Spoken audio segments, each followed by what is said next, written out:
Mon nom est Marie Fraser, je suis professeure à l'UQAM et titulaire de la chaire de recherche UQAM en études et pratiques curatoriales. Je suis ravie d'être ici cet après-midi avec vous pour poursuivre cette extraordinaire réflexion sur le partage d'autorité dans les musées.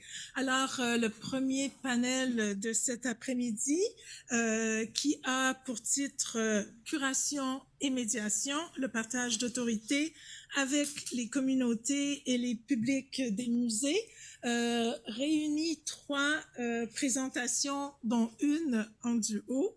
Alors, dans l'ordre, nous allons d'abord entendre Clara Chouinard, chargée de projet, action culturelle citoyenne et culturelle au musée McCord Stewart, qui fera une présentation avec Taina Muette, qui est cofondatrice et directrice de création Je suis Montréal. Elles seront suivies par Laura Delfino, responsable des programmes éducatifs, recherche, innovation, médiation numérique au Musée des Beaux-Arts de Montréal.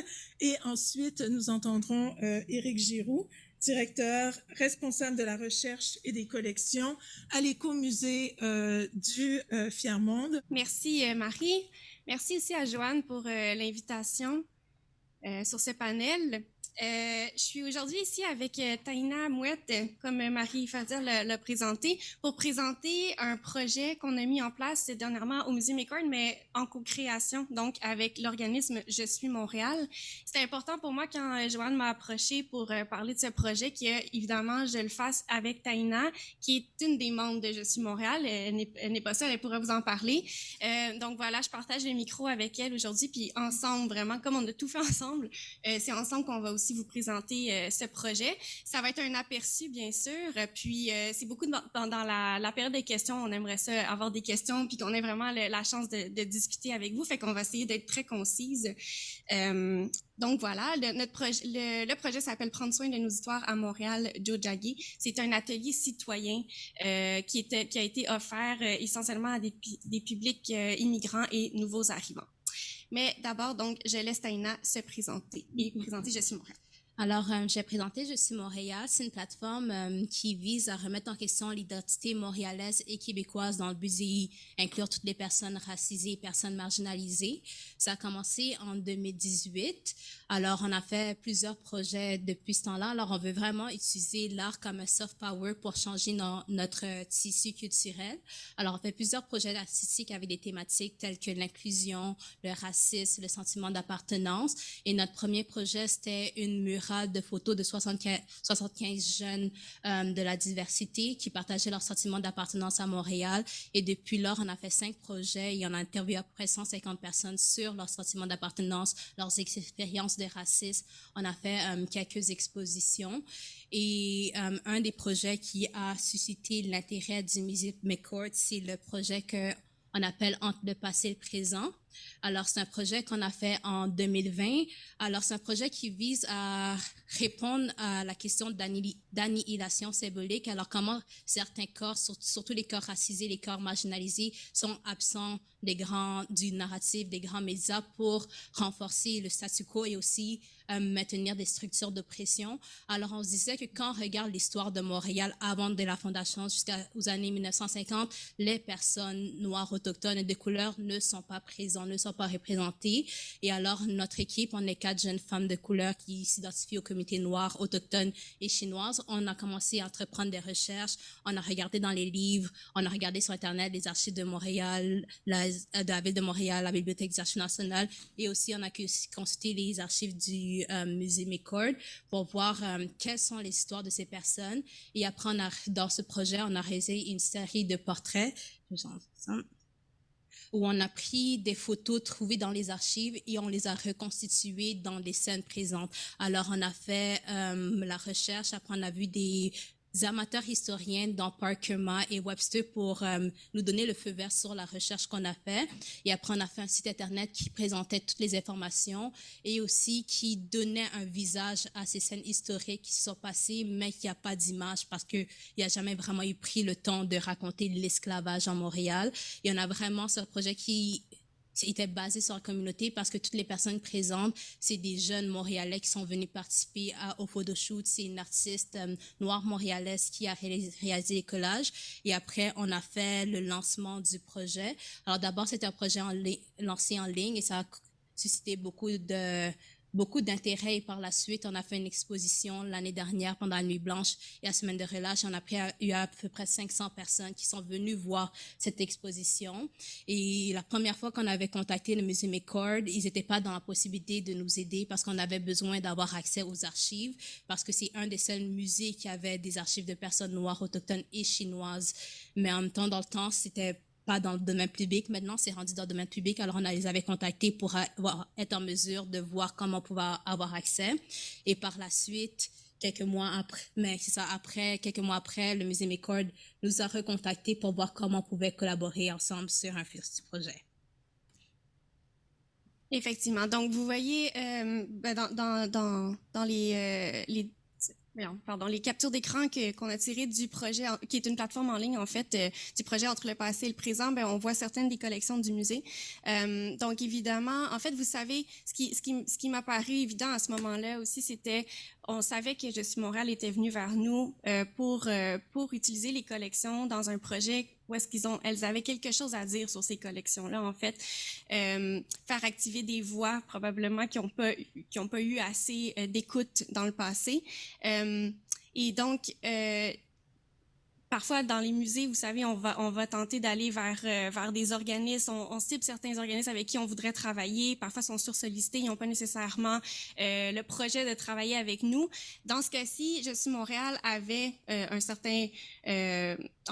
avait vraiment quelque chose à dire. Et c'est comme si ça allait de soi qu'il fallait donc retourner vers elle puis voir qu'est-ce qu'il en était. Et c'est comme ça, finalement, qu'on est arrivé à... Là, vous voyez, on a repris donc ici une image de la collection du musée McCord qui se retrouve dans le projet Entre le passé et le présent. Et maintenant, elle se retrouve également dans notre projet conjoint Prendre soin de nos histoires à Montréal, Tiohtià:ke. Donc, c'est vraiment un processus de co-création, en fait, qui a démarré lorsqu'on a repris contact avec Je suis Montréal. Bien sûr, on s'est mis d'accord. Il a fallu...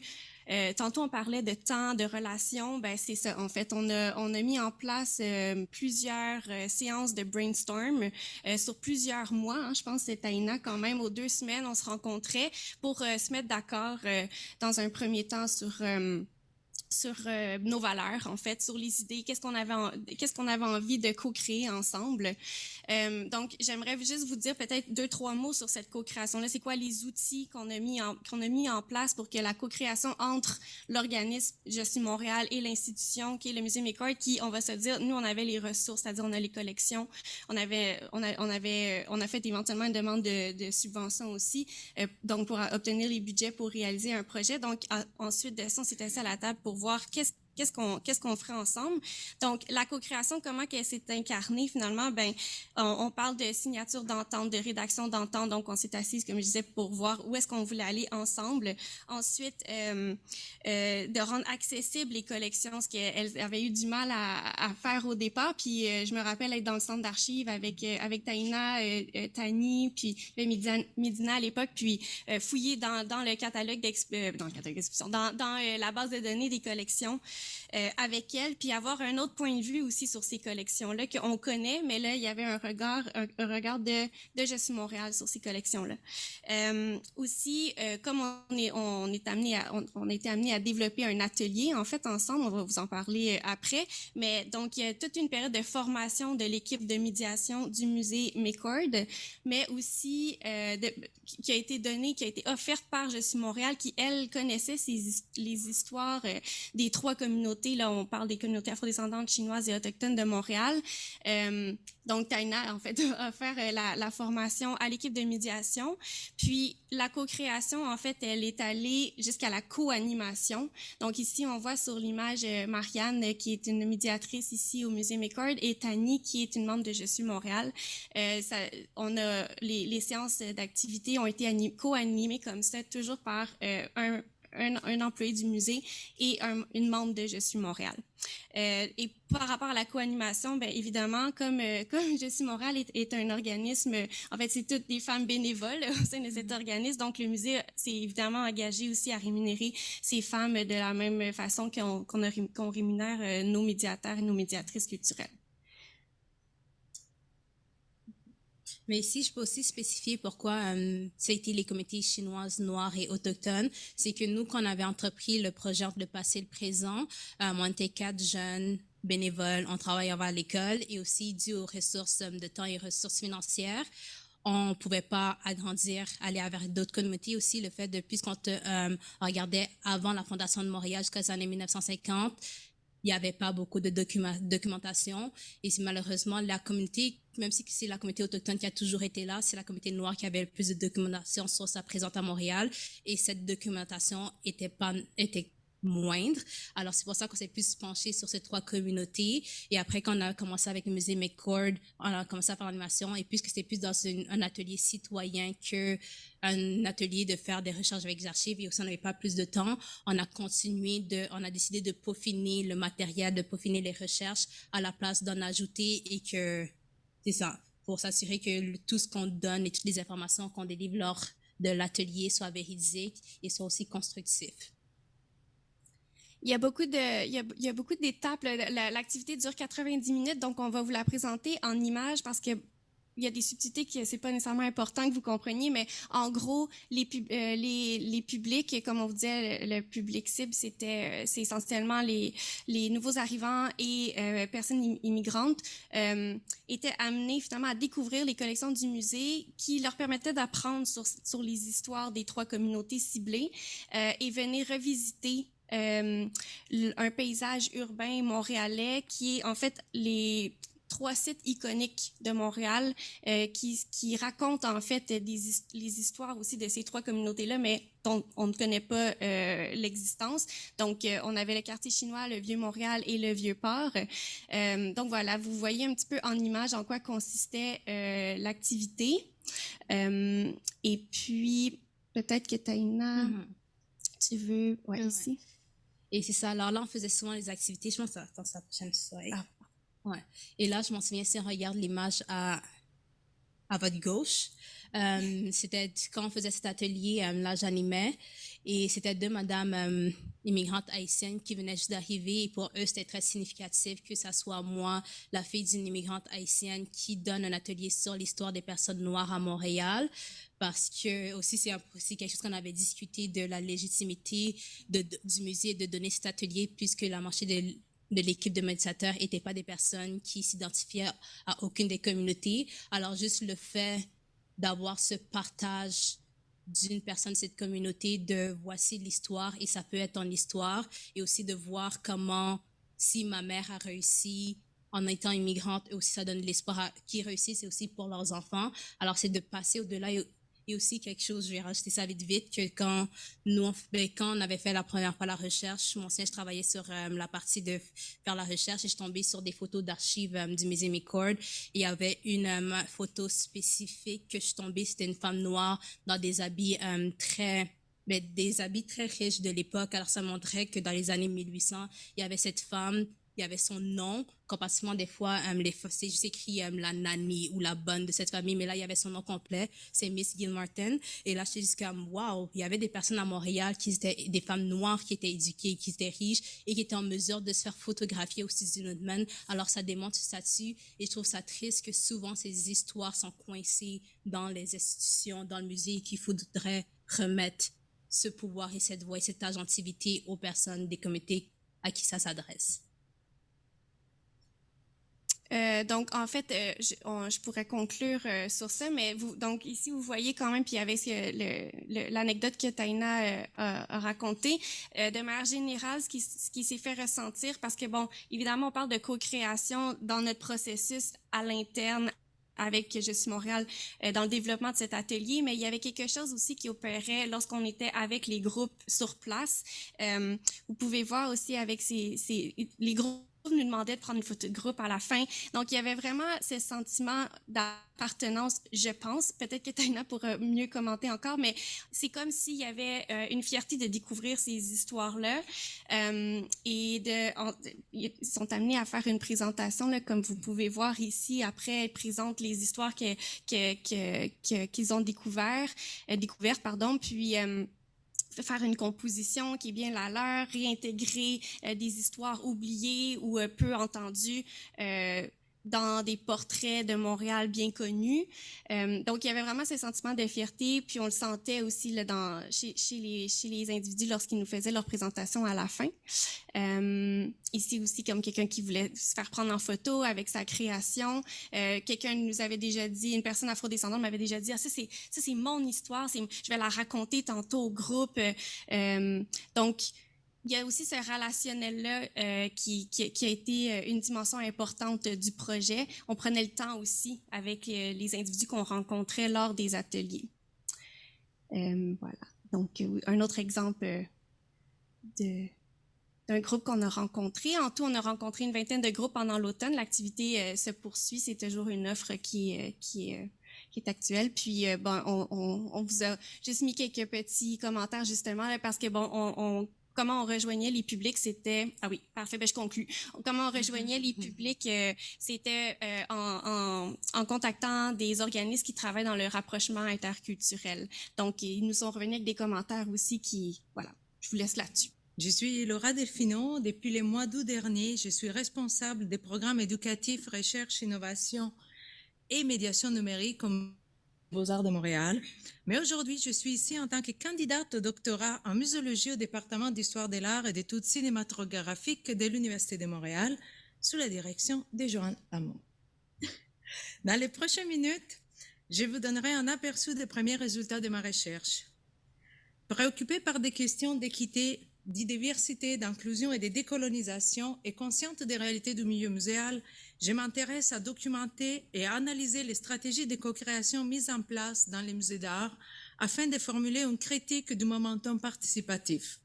C'est d'ailleurs en problématisant la notion d'appartenance et l'usage que les musées en fait que je suis venue à dialectiser avec des concepts le vivre ensemble et la bienveillance, et que j'ai pu identifier une aptitude civilisatrice de la part du musée d'art envers le public éloigné. En musée d'art, les programmes d'inclusion sont d'abord conçus pour répondre aux besoins immédiats d'une certaine catégorie de public dans le but de dépasser les tensions entre eux et les nous et d'en faire des visiteuses et visiteurs du musée. Autrement dit, sous prétexte de développer un sentiment d'appartenance chez les visiteurs, les musées conçoivent des projets inclusifs visant une forme d'adhésion critique qui maintient le statu quo. Lorsque les personnes dites de la diversité sont invitées à collaborer avec l'institution muséale, le processus de co-création se déroule généralement selon les codes établis par l'institution. Cette prédisposition à adopter une position charitable envers l'autre, en évitant toute forme de tension, est ce que j'appelle le musée irénique, du grec iréné, signifiant la paix. En se focalisant sur ce qui rapproche et en minimisant ce qui sépare, l'approche irénique éloigne les conflits afin de favoriser la coexistence des uns et des autres. Le terme de vivre ensemble est d'ailleurs l'expression couramment utilisée en politique pour insister sur une créolisation heureuse de la société. Le musée irénique dissimule toute forme de dissensus, puisqu'il ne reconnaît pas chez le public des sujets d'une valeur égale, dont les contributions sont d'une importance équivalente à celle de l'institution. C'est là un obstacle majeur, à mon avis, à la réalisation du projet décolonial. D'après l'approche de la démocratie radicale théorisée par Ernesto Laclau et Chantal Mouffe, afin de créer un véritable espace de prise de parole et assurer une négociation constante du pouvoir, il faut d'abord reconnaître les conflits comme constitutifs et indépassables de tout ordre social. Je me demande, quelle stratégie le musée met en place pour favoriser une relation équitable entre les acteurs et dépasser les modèles iréniques? L'étude du processus de co-création d'un dispositif de médiation numérique pour les salles des arts de tout monde du Musée des Beaux-Arts de Montréal me permet d'esquisser un premier portrait des enjeux que la participation soulève. Le Musée des Beaux-Arts de Montréal possède une collection, comme on a dit, merci Mélanie, une collection encyclopédique d'environ 45 000 œuvres. L'institution a connu dans les 3 dernières années un revirement organisationnel important et il traverse aujourd'hui une restructuration de ses pratiques. En effet, sous l'ancienne direction de Nathalie Bondil, les activités étaient orientées autour du développement de nouveaux partenariats et d'actions de médiation ponctuelles. La direction souhaite aujourd'hui arrimer ses actions autour d'une vision stratégique institutionnelle. Mais revenons en 2019. Quand le musée a donné corps au concept de tout monde, introduit par le poète et philosophe martiniquais Édouard Glissant, avec le redéploiement de la collection ethnographique accompagnée d'œuvres d'artistes contemporains. Pour la direction de l'éducation et du mieux-être, les Arts de tout monde offrent l'opportunité de mettre en place une série d'actions pour tisser de nouveaux liens avec les personnes dites de la diversité qui n'ont pas l'habitude de fréquenter les musées. Moreja Kitenge Banza, artiste multidisciplinaire et à l'époque responsable des programmes éducatifs diversité et vivre ensemble au musée, a fait alors appel à Prisme, le laboratoire de recherche et d'innovation en médiation numérique du musée, dans le but de développer un dispositif numérique de médiation qui pourrait intéresser des membres des communautés culturelles qui ont un lien particulier avec les objets expographiques puisque provenant de leur pays d'origine. Inauguré la même année grâce au financement du ministère de la Culture et des Communications du Québec dans le cadre de la mise en œuvre de la mesure 115 du Plan culturel numérique du Québec, Prisme est le premier laboratoire consacré exclusivement aux médiations muséales numériques au Québec. Il met de l'avant une approche collaborative rassemblant un réseau de 500 collaborateurs œuvrant dans divers secteurs. Des concepteurs technologiques, des chercheurs universitaires, des professionnels des musées et des spécialistes disciplinaires s'y regroupent pour imaginer, créer, tester de nouvelles médiations numériques à l'intention de divers publics. Son mandat est d'approfondir la compréhension de l'expérience numérique en considérant les membres du public non pas comme des utilisateurs entrant en interactivité mécanique avec un dispositif, mais plutôt comme des personnes à la recherche d'expériences inspirantes et signifiantes, en lien avec les collections et les contenus muséaux. Pour ce faire, la démarche des Prismes s'inspire de l'approche du design thinking de la D-School de l'Université de Stanford, qui se veut à la fois collaborative et centrée sur l'humain. Cela comprend 5 étapes: immersion, définition, exploration, formalisation et expérimentation. Celles-ci permettent à une équipe multidisciplinaire, dite cellule d'innovation ou CI, de s'imprégner des besoins des utilisateurs et de procéder à des étapes itératives de développement impliquant les publics ciblés à tout moment du processus, de l'idéation à l'expérimentation. Plus précisément, les membres de la CI sont d'abord habités à mieux comprendre les enjeux d'un contexte muséal spécifique. Ils devront ensuite définir l'intention de médiation et les critères de conception. Puis, à la 3e étape, l'équipe peut désormais explorer des solutions numériques pour enfin formaliser ces solutions. Les dispositifs de médiation entrent ainsi en phase de prototypage. À la fin du processus, l'ACI expérimente l'outil auprès du public pour bonifier les dispositifs selon les besoins exprimés par les visiteurs. Chez Prisme, c'est le processus d'idéation et de développement qui est porteur de sens. La participation devient une dimension incontournable du processus de création et de développement du dispositif de médiation, car il s'agit, dans la phase de prototypage, de s'éloigner des intuitions et des préoccupations portées par l'équipe d'idéation et par les musées dans notre cas de tout le monde, pour toujours confronter ces a priori avec les réalités vécues par les utilisateurs. De plus, pour sa dimension humaniste, Prisme mise sur le pouvoir innovant de l'art, sa capacité de contribuer à la revitalisation du lien social, au renforcement de l'identité culturelle et à l'intégration des groupes minoritaires ou exclus. Afin d'éviter le glissement d'une conception de la médiation numérique vers sa seule dimension technique, Prisme marque une volonté d'appréhender la relation sociale et symbolique entre les musées et le public. Les laboratoires s'engagent dans une voie de la médiation culturelle portant les traces de nouvelles formes de critique sociale, afin de répondre à des enjeux de proximité et renouer les liens sociaux.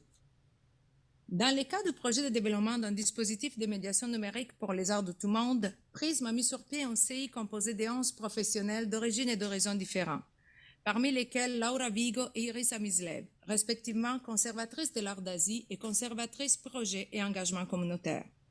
Grâce aux bourses Mitax Accélération, j'ai eu l'opportunité de documenter et étudier le travail de co-création de la cellule d'innovation tout au long du processus de conception et de développement du prototype, afin de théoriser la latence agoniste des programmes d'inclusion.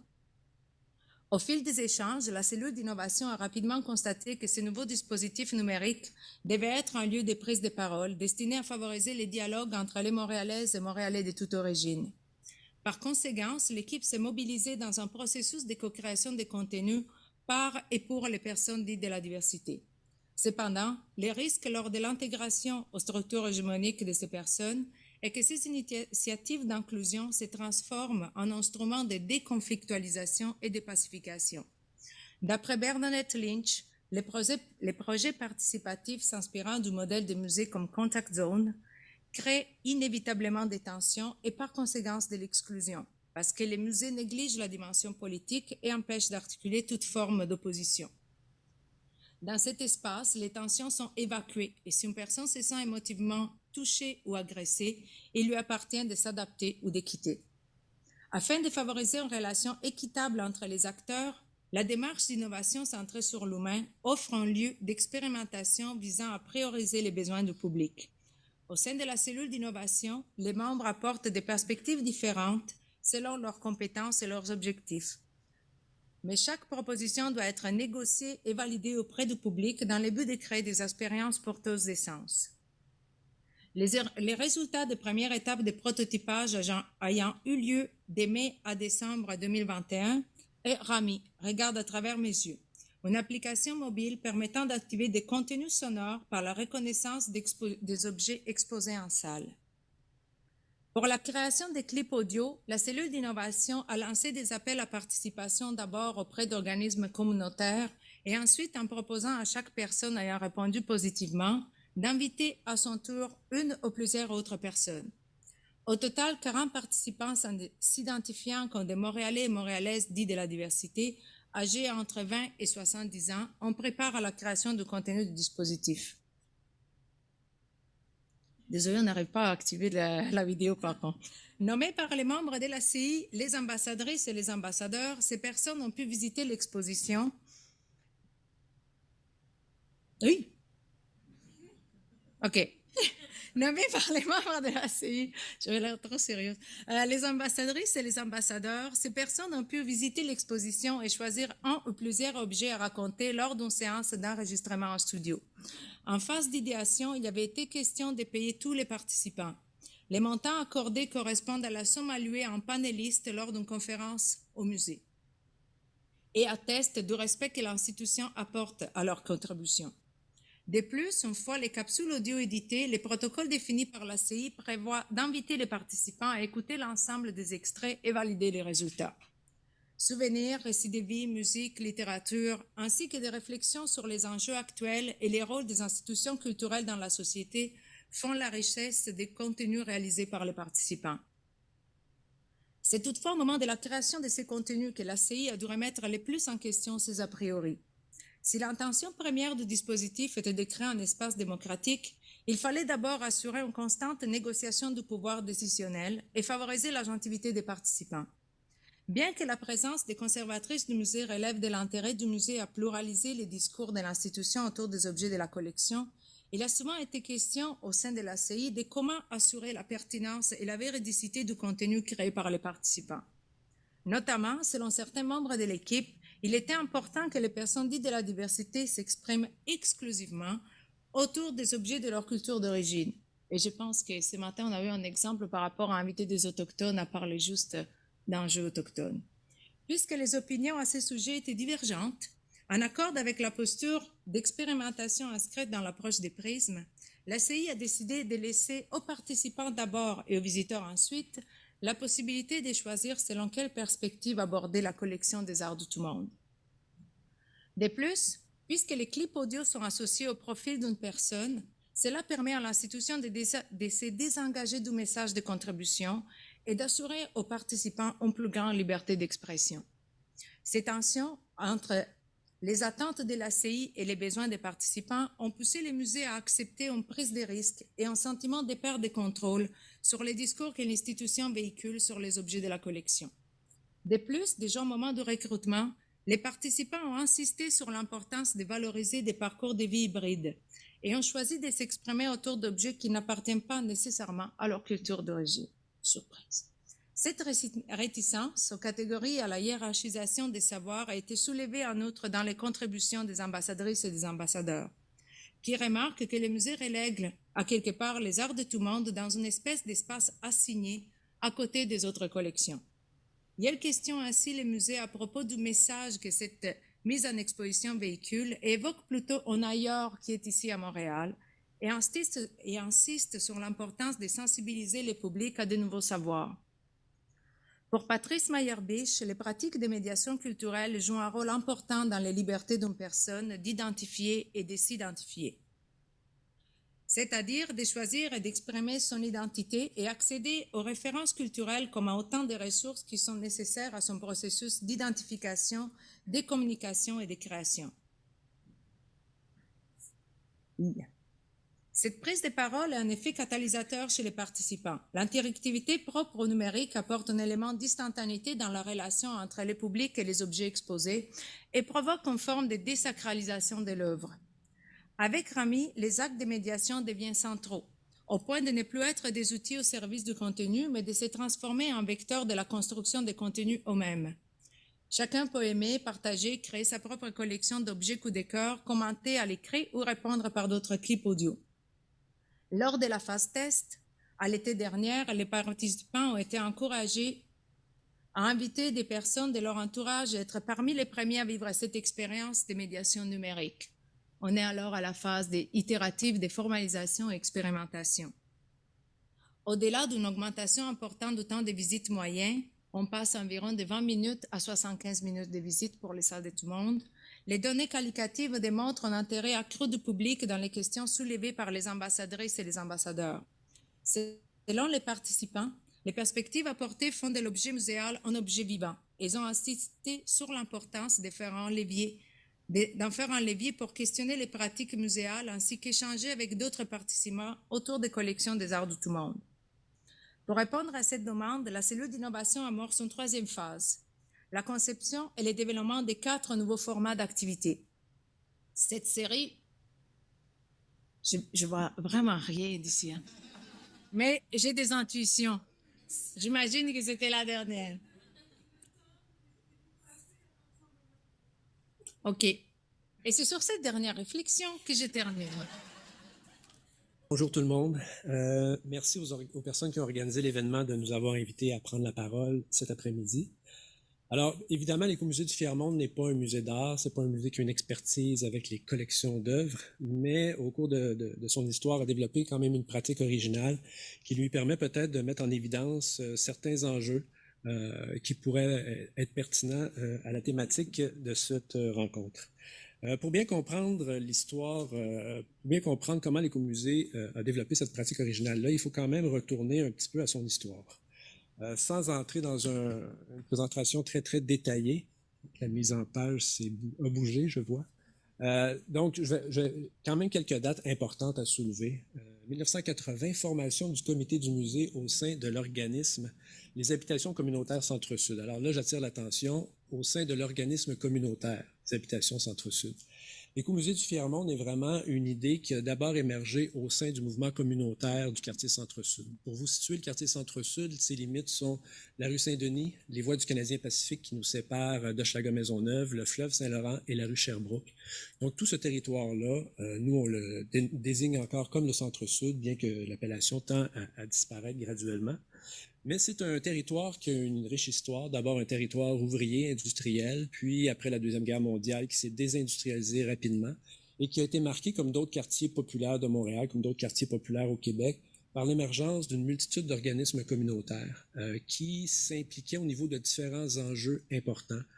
L'éducation populaire, la question du logement était très importante, des groupes de défense de droits, des groupes de défense de droits des aînés, des femmes, des personnes immigrantes.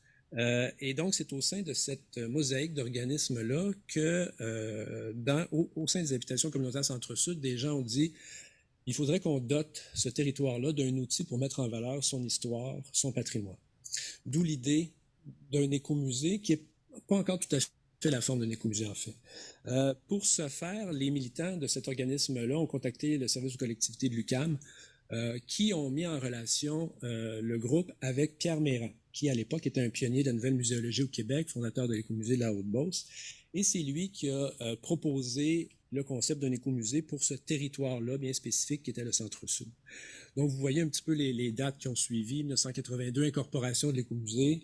1984, l'écomusée du Fièrmonde s'installe dans un local situé dans un centre communautaire. Donc, encore là, on partage un peu un espace avec d'autres groupes communautaires. 1988, démarche pour obtenir une accréditation muséale. L'écomusée du Fièrmonde devient un musée reconnu d'intérêt culturel. Malheureusement, il n'y avait pas d'argent qui venait avec ça. 1995, entente avec la Ville de Montréal pour la transformation et l'aménagement du Bain Généreux. Et en 1996, l'écomusée du Fièrmonde obtient son accréditation muséale du ministère de la Culture et des Communications du Québec et s'installe au Bain Généreux. Donc, on voit qu'entre le moment de la création et le moment où le projet se concrétise, prend forme au Bain Généreux, il y a quand même 16 ans. Et donc, pendant 16 ans, l'écomusée n'est pas une institution qui a une collection et qui cherche à aller à la rencontre des publics. C'est vraiment un projet issu de la communauté et qui est porté en grande partie par des gens de la communauté. Donc, au cours de cette période-là, avant l'accréditation muséale, donc, il y a quand même eu des projets qui ont été importants au niveau de la définition de la pratique qu'on va élaborer. Donc, on peut parler du premier projet réalisé du marché d'hier au musée de demain. Donc, une exposition qui racontait l'histoire des marchés publics à Montréal, plus spécifiquement du marché Saint-Jacques.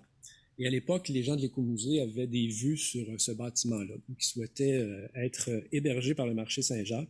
Donc, un lieu de sociabilité important. Donc, c'est sûr, un lieu de commerce, mais un lieu où les gens de la communauté se rencontraient et tout ça. Et il y avait également donc une volonté de positionner le projet d'un musée pour ce quartier-là. Donc, à l'époque, on ne parlait pas, nous, de partage d'autorité, on parlait vraiment de participation. Donc, l'objectif, le défi, c'était vraiment comment mobiliser la population, comment inciter les gens à participer à ce grand projet-là. Et donc, le premier niveau de participation à travers ce projet, c'est simplement de mobiliser les résidents et résidentes, les inviter à participer à cette exposition-là, à venir la visiter, à participer aux activités d'animation qui avaient cours à ce moment-là également. Quelques années plus tard, autre projet important entre l'usine et la cuisine. Cette fois-là, c'est une quarantaine de femmes du quartier qui participent à des entrevues, donc à l'histoire orale. Parce qu'à l'époque, on constate qu'une des dimensions importantes du quartier Centre-Sud, c'est vraiment le foisonnement des organismes communautaires et que beaucoup de ces organismes sont portés par des femmes. Donc, il y avait une volonté de mettre en valeur le parcours de ces femmes-là. Entre l'usine et la cuisine, parce que souvent, c'est des femmes d'une génération qui ont quitté très, très tôt l'école pour aller travailler en usine, pour aider la famille avec des revenus supplémentaires, et qui, lorsqu'elles se mariaient, étaient cantonnées plus à l'univers domestique, élever la famille. Mais ce sont des femmes qui, lorsque les enfants avaient quitté la maison, souhaitaient réintégrer la vie de la communauté. Et souvent, c'est pas par le travail qu'elles pouvaient le faire, mais par l'implication bénévole dans les organismes du quartier. Donc, à ce niveau-là, le deuxième niveau de participation qu'on a expérimenté, c'était les femmes comme source, donc comme personnes qui ont alimenté les contenus, à la fois par leur témoignage, mais aussi parce qu'elles nous procuraient des photos, elles nous procuraient des objets qui témoignaient des grandes étapes de leur vie. Ensuite de ça, 1986-89, RJR McDonald, toute une histoire, et réalisation de la publication exposée son histoire. Donc encore là, avec la participation du service aux collectivités de l'UQAM, on a développé un projet où là, on travaillait vraiment avec un groupe déjà formé, déjà organisé, qui a déjà une cohésion, qui a déjà une culture. Et on a expérimenté avec eux une approche particulière. Donc, c'est eux qui devaient porter leur projet, développer leur projet. Donc, les thématiques de l'exposition, trouver les contenus, trouver les photos, nous amener des objets et tout ça. Et donc, c'est vraiment eux qui ont tracé les grandes lignes des thématiques qui ont été développées dans l'exposition. Et l'équipe de l'écomusée, les accompagnait dans ces démarches-là. Accompagnait dans les fonds d'archives, accompagnait dans les lectures, accompagnait dans différentes démarches d'histoire orale également. Donc, les retraités participent à toutes les étapes de réalisation du projet et ça a donné une publication qui est un ensemble de fascicules, en fait, qui s'appelle « Exposer son histoire ». Donc, une espèce de guide méthodologique, pas nécessairement à l'usage des musées, mais à l'usage de n'importe quel intervenant qui souhaite faire un projet d'exposition avec un groupe particulier. Donc, ça, c'est les 3 grands projets qui ont animé un petit peu la formation de cette pratique-là qu'on a développée. Je vous rappelle que par la suite, le grand enjeu était de devenir un vrai musée, d'avoir un lieu de diffusion permanent. Alors, les années suivantes ont été consacrées beaucoup à cette démarche-là. Mais lorsqu'on on s'est installé au Bain Généreux, on avait à se positionner par rapport à d'autres musées montréalais, d'autres musées d'histoire. Alors, on se définissait à l'époque comme le Musée d'histoire industrielle et ouvrière de Montréal. Mais on souhaitait quand même maintenir le rôle qu'on avait dans le quartier, maintenir les relations qu'on avait avec les différentes organisations et poursuivre avec différents projets où le niveau de participation allait être un enjeu important. Et disons, sans parler d'un projet, on peut parler d'un partenariat avec l'Atelier des lettres. Donc, c'est vraiment l'ensemble de ces projets-là, c'est vraiment les plus intéressants à évoquer en ce qui a trait au partage de l'autorité, si vous voulez, au niveau de la participation de ces gens-là. En fait, les origines de ce partenariat-là remontent à un programme mis sur pied par l'Association des musées canadiens en 98 ou 99, qui était Lire le musée. Donc, c'était un programme qui visait à inviter les musées à développer des programmes d'animation pour les adultes analphabètes. Alors, nous, on a vu là l'opportunité de mettre en application les pratiques qu'on avait développées et on s'est dit, on va approcher un groupe du quartier, l'Atelier des lettres, et on va l'inviter à réaliser une exposition. On connaissait un peu l'Atelier des lettres, ils nous connaissaient un peu, mais on n'avait jamais travaillé ensemble à ce moment-là. La thématique qu'on leur a proposée, c'est le travail. Alors, première erreur de parcours. L'Atelier des lettres, c'est un organisme d'alphabétisation populaire. Donc, les gens qui fréquentent cet organisme-là ont différentes problématiques. Donc, ça peut être des gens qui ont connu l'itinérance, des problèmes de toxicomanie, des problèmes de santé mentale. C'est des gens qui, le milieu scolaire n'a jamais été une expérience très agréable. Donc, ils fréquentent des groupes d'alphabétisation populaire qui ont des modes d'apprentissage un peu plus adaptés à ces gens-là. Donc, quand on leur propose aux participants de faire un projet sur le travail, bien, on se met un petit peu le doigt dans l'œil parce que l'expérience des personnes qui fréquentent l'organisme avec le monde du travail est assez moyenne. Donc, on n'a pas réussi à recruter beaucoup de participants. C'est 4 personnes qui ont accepté de relever le défi, mais quand même, ça s'est soldé à la fin de tout ça par une exposition présentée dans un vrai musée avec des vrais médias qui viennent faire des entrevues avec les participants. Donc, il y a comme un step assez important pour ces gens-là. Donc, on est vraiment dans une perspective d'éducation populaire, d'empowerment et tout ça. Et juste pour l'anecdote que j'aime bien raconter, un des participants, Jean-Paul, 72 ans, sait pas écrire, sait pas lire. Il est à la retraite depuis quelques années. Il a fait toutes sortes de métiers dans sa vie. Et donc, son objectif en allant à l'Atelier des lettres, c'est d'apprendre à signer son nom en arrière de son chèque de pension parce que toute sa vie, il a mis un X. Alors, il fréquente l'Atelier des lettres, participe à ce projet-là, accorde une entrevue à la radio, parle de son expérience et tout ça. Et donc, sa sœur vient nous voir et elle nous dit, on est 8 enfants dans la famille, c'est le seul qui ne sait pas lire et écrire, c'est le seul qui passe à la radio. Donc, ça vous donne une idée de l'impact que peut avoir ce type de projet-là. On a répété l'expérience avec Jour de fête quelques années plus tard. Encore là, cette fois-là, c'est eux qui ont choisi le thème. Mais encore là, on n'a pas eu tant de participants, on en a eu 5. Mais on a répété l'expérience avec Histoire de l'alphabétisation, les 20 ans de l'Atelier des lettres. Cette fois-là, c'est tout le groupe qui participait. Parce que les gens de l'Atelier des lettres ont réalisé que c'était excessivement motivant donc de travailler sur un projet spécifique. Donc, on est dans la pédagogie par projet également. Et ils ont constaté que les participants à ces projets-là étaient très motivés par l'idée d'une exposition et donc les apprentissages étaient beaucoup plus rapides. Alors, pour Histoire de l'alphabétisation, c'est vraiment toute l'équipe qui a travaillé là-dessus. Et là aussi, ce que ça introduisait, ce projet-là, c'est que l'objet du projet n'était plus seulement l'expérience des personnes, mais ça devenait un autre objet d'étude, soit celui de l'Atelier des lettres. Alors avec eux, on les a accompagnés dans l'exploration des archives de l'organisme. On a fait des recherches complémentaires, on a fait de l'histoire orale également. Et donc, ça a vraiment été un projet très mobilisateur pour l'organisme et très enrichissant. Et donc, par la suite, bien, on a multiplié les projets avec eux. Donc, si on revient un peu, Citoyens à part entière, La parole est à nous, Poésie du Centre-Sud en 2022. La parole est à nous, Poésie du Centre-Sud, on a introduit des pratiques artistiques dans le projet. Donc, La parole est à nous, c'est avec des photographes. Donc, ils partaient à l'exploration du patrimoine du quartier, prenaient des photos d'un certain nombre de détails d'architecture. Et en fait, le défi qui leur était posé, c'est que chaque photo devait évoquer une lettre de l'alphabet. Donc, on pouvait avoir, par exemple, un poteau avec un autre fil électrique et ça faisait un L. Et donc, ils sont allés chercher comme ça les 26 lettres de l'alphabet. Et l'exposition, en fait, c'est qu'ils construisaient des mots avec ces photos-là. Mais le défi, c'était que le visiteur devait tenter de lire les mots qui étaient écrits. Donc, il partageait un peu le vécu de la personne analphabète. La personne analphabète qui voit, mettons, l'énonciation de métro Frontenac, mais parfois ne connaît pas toutes les lettres, doit deviner un peu le mot qui est écrit là. On a fait la même chose avec ces assemblages-là. Donc, c'était différentes photos du quartier où on pouvait déceler des lettres, mais c'était un exercice qui était assez laborieux. Pour les adultes, entre autres, les enfants étaient très performants à ce niveau-là. Je termine avec une publication de l'Atelier des lettres, en fait, qui a été réalisée tout de suite après le projet Histoire de l'alphabétisation en 2005. Et c'est je m'excuse pour la qualité de l'image, mais c'est un document qui est assez intéressant parce que c'est vraiment la coordonnatrice de l'Atelier des lettres qui a voulu témoigner du développement de cette pratique-là, mais pas du point de vue du musée, du point de vue de l'organisme d'alphabétisation populaire. Et je trouve que le titre est assez évocateur, « Bienvenue dans notre musée ». Donc, c'est l'Atelier des lettres qui s'exprime ici. Et peut-être mentionner aussi que depuis l'élaboration de tous ces projets-là, vous voyez que la collaboration est sur une longue période aussi. Chacun de ces projets-là également impliquait de nombreuses rencontres. Donc, on prenne le temps vraiment de développer le projet.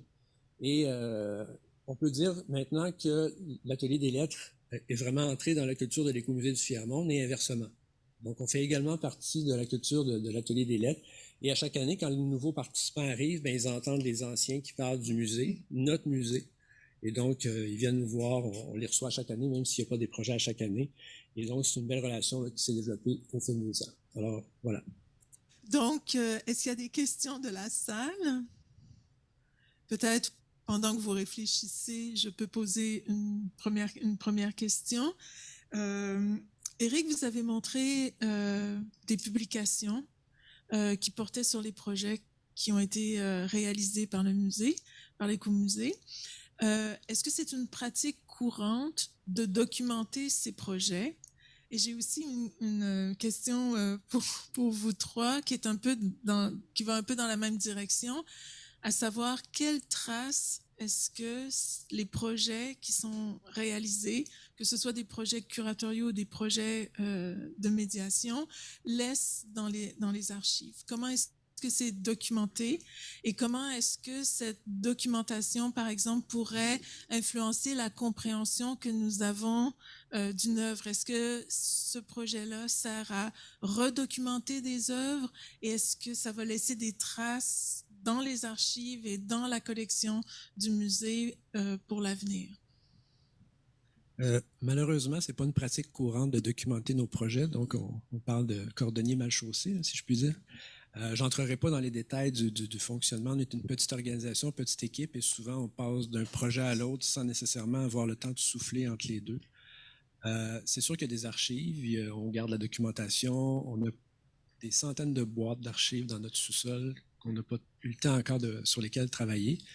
Je vous dirais qu'en ce moment, on a un projet qui est piloté par le directeur sortant de l'Écomusée, M. Binette, qui était là dès les années 1980, sur une histoire de l'Écomusée et une histoire de ses pratiques. Alors, c'est sur lui que va reposer un peu cette démarche-là. Mais effectivement, c'est un manque. On a publié quelques articles sur le développement de nos pratiques, mais effectivement, ce n'est pas un exercice auquel on s'est livré de façon très rigoureuse dans notre histoire. Mais je pense que je parle de la part de nous deux, mais pour nous, c'est très important de documenter le projet qu'on faisait et aussi parce qu'on faisait du hors-les-murs et aussi les personnes pouvaient venir au musée. On avait vraiment mis l'accent sur le hors-les-murs. Par exemple, un exemple que j'ai donné, c'est quand moi j'étais jeune, ma mère n'avait pas le temps de nous amener au musée, ma mère n'aurait pas le temps de participer à ce genre d'activité. Alors, l'accès... même si que les musées sont accessibles, ne sont pas nécessairement accessibles à tous, alors d'aller à la population, mais de ne pas seulement utiliser leurs histoires, surtout dans le cadre de notre activité, le nom c'est prendre soin de nos histoires. Alors si on va vers les gens, on demande de partager leur histoire personnelle et après on laisse ça comme ça, alors on se disait un petit peu que c'est notre devoir et aussi dans une perspective de care, de prendre soin des histoires que les personnes nous partagent. Et à la fin, c'est pour ça, à la fin de chaque activité, on prenait des photos de chaque collage que les équipes faisaient.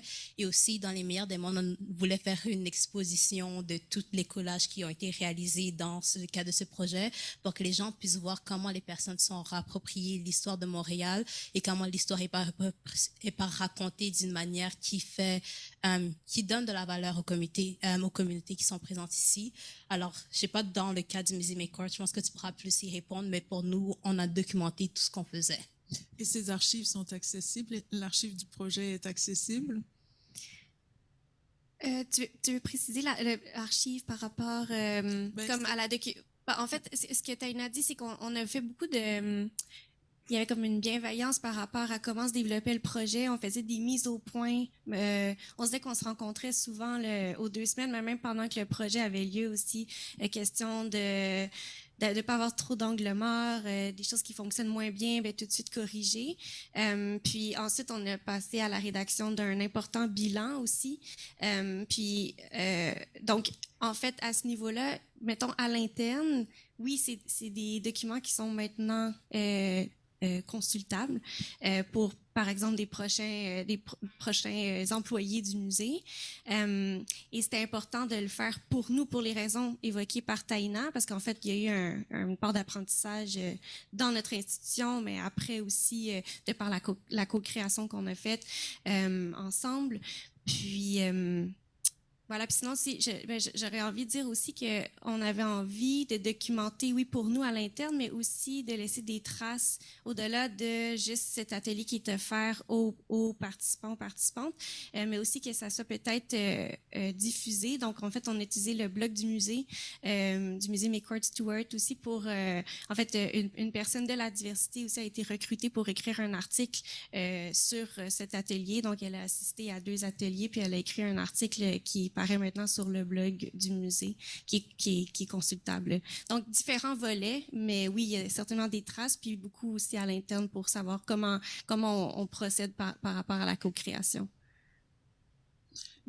Ma question est pas du tout anodine parce que si je me place d'un point de vue universitaire, je constate que l'histoire de l'art et la muséologie est de plus en plus intéressée à étudier ces processus de co-création et dans une perspective universitaire ou de recherche, d'essayer de retracer quels ont été tous les enjeux de ce processus de co-création, y compris la négociation dont tu as bien parlé, Laura. C'est extrêmement difficile pour nous d'avoir accès à cette matière vivante.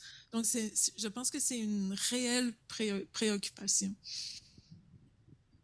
Moi, je considère dans ces cas les traces dans 2 grands axes. Il y a les traces du processus. Dans les cas des prismes, c'est très spécifique parce que c'était une des mandats des prismes d'avoir toujours un chercheur sur chaque cellule d'innovation pour documenter les processus de co-création. Donc, il y avait vraiment une volonté de faire connaître les processus comme des gens en partie des acquis, donc en partie du résultat. Les processus est en soi un résultat qui a été conçu par les laboratoires et principalement par Charlène Bélanger, qui était responsable du laboratoire pour toutes les années avant les mois d'août. Et puis, il y a une autre trace. Moi, quand je parle de cette aptitude civilisatrice un peu que le musée a, c'est dans cette relation de vouloir inviter le public à parler, inviter le public à s'exprimer, mais au moment qu'il s'exprime, on ne sait pas trop ce qu'on fait de sa parole. Donc, la parole reste toujours un peu à la périphérie des pratiques, des mises en exposition, du résultat que le musée propose principalement via les expositions. Les numériques et prismes, pour moi, sont une porte aussi pour amener d'autres discours dans l'espace de l'exposition. Une trace numérique, c'est une trace, bien qu'elle est à l'apparence plus volatile. Mais ça permet aussi d'amener d'autres discours et de commencer à transformer les discours sur les objets, qui est en effet, dans le cas du cordonnier, c'est qu'on documente le plus. En effet, c'est là que le musée a des traces. Les autres actions sont souvent éphémères. Merci. Juste 2 petits compliments à ce que Clara et Laura disaient et que moi j'ai appris en travaillant avec l'une et l'autre. Un des enjeux, comme je documente les initiatives citoyennes, je me mesure depuis le début du projet à cette lacune documentaire. Et une des choses qu'on m'a fait valoir quand je suis venue voir les archives du McCord, c'est que l'idée de créer un protocole qui rendrait cette documentation plus systématique, facile à faire. Le musée est, et j'ai envie de dire, doit être réticent à le mettre en place parce que ces initiatives visent à demeurer ouvertes aux gens qui viennent vers le musée. Et si le musée a un code d'ouverture déjà tout préformaté et que on doit passer toutes les étapes de la moulinette déjà bien balisées par le musée, c'est pas vu comme étant quelque chose qui incite à l'ouverture du musée, au résultat que le musée veut obtenir. Ensuite, par rapport à ce que Laura disait, moi, c'est quelque chose, vous m'aviez raconté quelque chose de semblable à propos d'un projet antérieur dans la rue que vous aviez mené avec Execo, où les itinérants qui étaient approchés avec des objets de la collection qu'on avait sorti de la collection éducative, qu'on avait sorti pour l'occasion, aussitôt l'expérience de les faire parler, demandait vous allez faire quoi avec ça? Donc, c'est comme une constante et il faut reconnaître la force de cette question-là et j'ai presque envie de dire ce que cette question-là démasque, à savoir que les musées ont maintenant intérêt à faire ça. Ça fait partie de leur branding et donc il y a du côté des citoyens une interrogation sur le retour qu'eux reçoivent et sur l'usage qu'on va faire de ça, à part faire valoir qu'on l'a fait, parce que maintenant ça fait partie des attentes sociétales envers le musée. Et donc on danse là sur une petite glace. Vous avez peut-être une plus longue expérience, Monsieur Giroux, de cette petite danse sur la glace. Et avec un mandat d'Écomusée du Fier-Monde, il y a un mandat participatif qui surprend personne. Tout le monde s'attend à ce que vous y... Mais là, maintenant, tous les musées s'y mettent. Et dans certains cas, ça soulève des questions de cette nature. Mais aussi, par exemple, si on parle d'optique de partage de pouvoir et d'autorité, qu'on veuille ou non, il y a une dynamique de pouvoir qui vient avec ça. Il y a quelqu'un qui a le pouvoir de partager ou pas le pouvoir et aussi de dicter comment le pouvoir est partagé. Alors, c'est qu'on veuille ou non, si on va avec une optique de on partage le pouvoir avec la communauté, ça veut dire qu'on maintient cette dynamique de pouvoir et c'est pas nécessairement, entre guillemets, inclusive et c'est pas nécessairement la redistribution de pouvoir. Alors, c'est sûr de, comme tu disais, de voir quand on approche, quand les musées, puisque c'est rendu quand même, mais le wokeness, c'est quand même rendu quelque chose, tout le monde doit être woke, les musées doivent être woke, c'est comment les groupes marginalisés, les groupes de couleur, les groupes queer et toutes les personnes ne sont pas oubliées dans le discours et comment sont inclus. Et ça ne veut pas dire que tout le monde doit être inclus de la même manière parce que tout le monde n'a pas le même background et tout le monde n'a pas les mêmes réalités et les mêmes besoins. Mais en fait, ça me faisait juste penser à une dimension là, que Taina souligne. De notre point de vue, quand on a démarré la co-création de ce projet-là, Prendre soin de nos histoires à Montréal-Tiohtià:ke, il y avait comme je pense, cette ambition ou ce souhait ultime de dire qu'on allait, et là j'utilise ce mot-là, mais on l'a vite écarté, mais récolter les histoires, un peu comme peut-être Prisme le fait, puis de pouvoir documenter d'une certaine façon les archives, les collections du musée avec cette voix citoyenne qui vient des publics historiquement marginalisés. Puis en rediscutant avec Parker Mac que Taina nous a présenté, elle avait travaillé avec lui pour entre le passé et le présent. Vite, on s'est rendu compte que c'était pas, je m'entendais là. on s'est rendu compte que ça devenait un autre projet en soi qui est tout à fait légitime aussi, mais là on n'était plus que dans de la. En fait, nous on est ici au Musée McCord. Pour moi, c'est l'action citoyenne, l'action éducative. On avait plutôt le mandat d'aller sensibiliser les gens, puis là de développer un atelier qui était plus au niveau de l'empowerment des personnes qu'on allait rejoindre par cet atelier-là. Mais après, ça reste un autre projet en soi que de dire qu'on va aller auprès des communautés pour documenter les collections, mais c'est pas à travers mon département que ça allait se faire, c'est plutôt au niveau des recherches et collections, par exemple. Donc, c'est comme vraiment deux choses en soi. Ouais. Merci beaucoup.